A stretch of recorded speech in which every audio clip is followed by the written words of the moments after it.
Hello, House Calls for Kids family. I'm Jennifer and here to talk about fevers. Okay, so parents often get really concerned about fever, and this is one of the number one reasons that they go to the hospital, urgent care, or call their pediatrician or call us. So is a fever safe? Is it okay? Is there ever a number that it can get to that's harmful for my children? So we're here today to talk about that and dispel some of the common myths that you may have heard in the past about fever.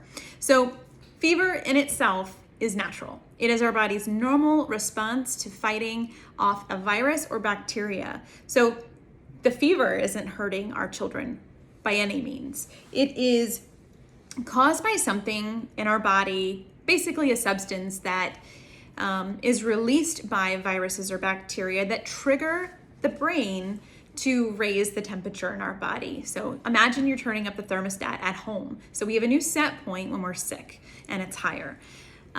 And why does this happen? Well, it happens because some viruses and bacteria don't work as well when the temperature in our body is higher. So this is almost sort of our natural defense at making our body less habitable or less likely for these bacteria and viruses to replicate.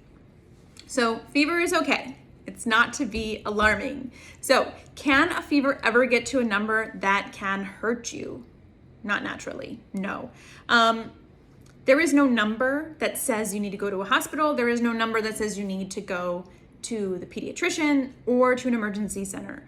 That being said, we have to pay closer attention to how our child is handling the fever. That means, are they laying around? Are they refusing to eat or drink? Maybe they're not using the bathroom as much. Fever can be dehydrating. And if children don't feel well, they're less likely to eat and drink, which is why we treat fever. But if your child has a fever of 101, they're running around playing and eating and drinking normally, maybe you don't need to treat that fever. We overtreat it, that's for sure. So pay attention to the cues that your child is giving you. Let's see, what else can I say? What about seizures? So that's something that we often hear about with fevers that can be scary to parents is, will this fever fry my child's brain? What about seizures? How do I prevent those from happening?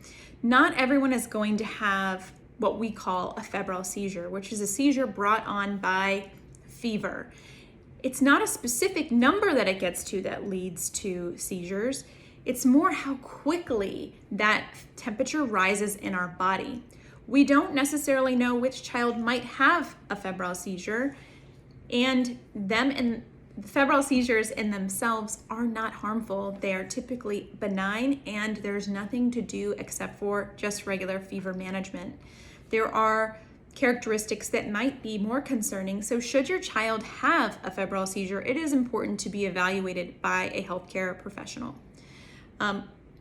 Another important thing to note is there are times to get concerned about fever.